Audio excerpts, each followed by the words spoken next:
6 church women surrounded my crying daughter at a market, blaming her for her father's death. By the end of the week, I'd exposed every dirty secret they were hiding, inside their own church in full color. If you've ever been shamed by self-righteous hypocrites, or watched someone twist the truth to play victim, this revenge will hit deep. Hit that like button, subscribe, and get ready, because this mother fought back with receipts and righteous fury. Let me take you back to a year that flipped our world upside down. My ex-husband died suddenly in an accident, and with him, years of betrayal finally boiled to the surface. He had cheated on me. He fathered 2 boys with his affair partner. And then, in a cruel twist of fate, both he and the woman died, leaving 2 orphan children, and a legacy of wreckage I had to clean up, alone. My daughters, 17 and 15, were the ones who had discovered his cheating. They were the reason I even knew. They were also the reason I filed for divorce before he died. So when his deeply religious parents, my ex-in-laws, came clawing for custody of my girls, while also trying to move into our home, it felt like a second betrayal. They blamed us for everything. For their son's death.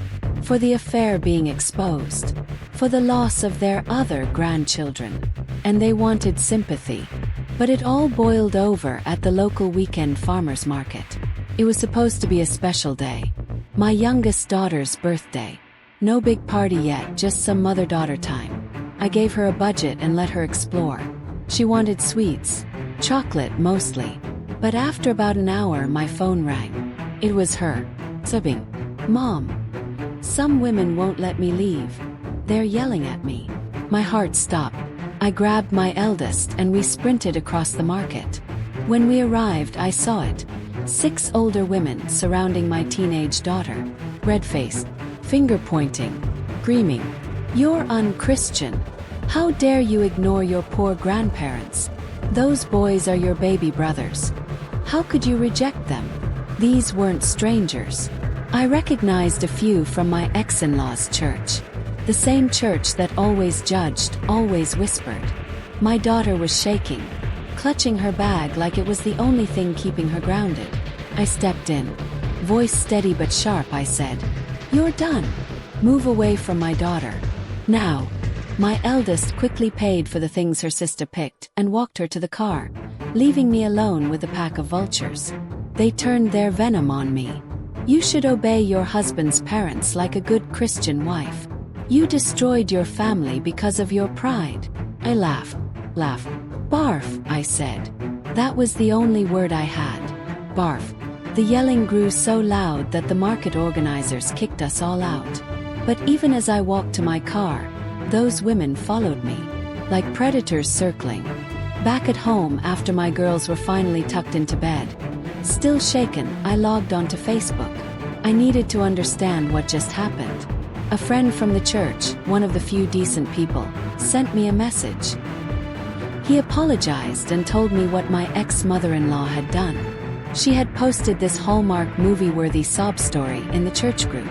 She painted herself as a heartbroken grandmother, forced out by her evil ex-daughter-in-law and her cruel granddaughters. Claimed we left them homeless and penniless, which was a lie. They inherited my ex's personal savings and life insurance.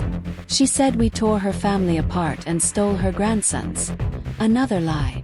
The boys are with distant relatives on their dad's side. Worst of all, she claimed that the affair partner wasn't an affair partner at all, but a surrogate. That I was barren and didn't want the babies because they were boys. I felt my blood turn cold. It was slander. It was twisted.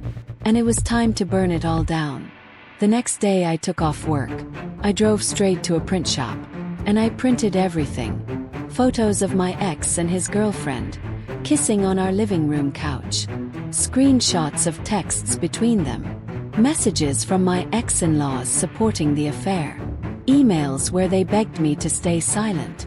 And the nastiest texts of all, calling my daughters bastards, blaming them for their father's death.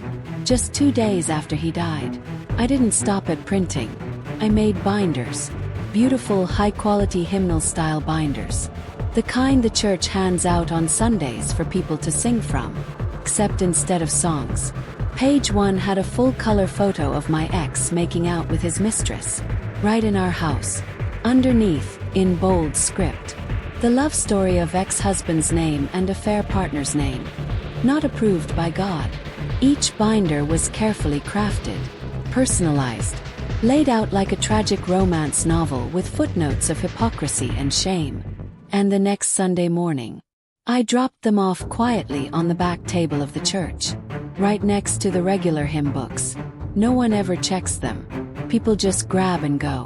By the time I got home, the Facebook group was on fire. People were posting screenshots, tagging others.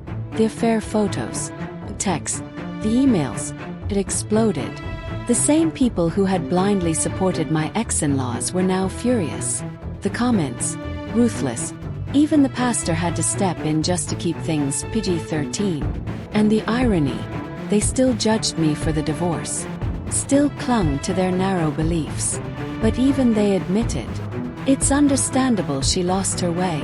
After such betrayal, perhaps with guidance, she'll return to the light.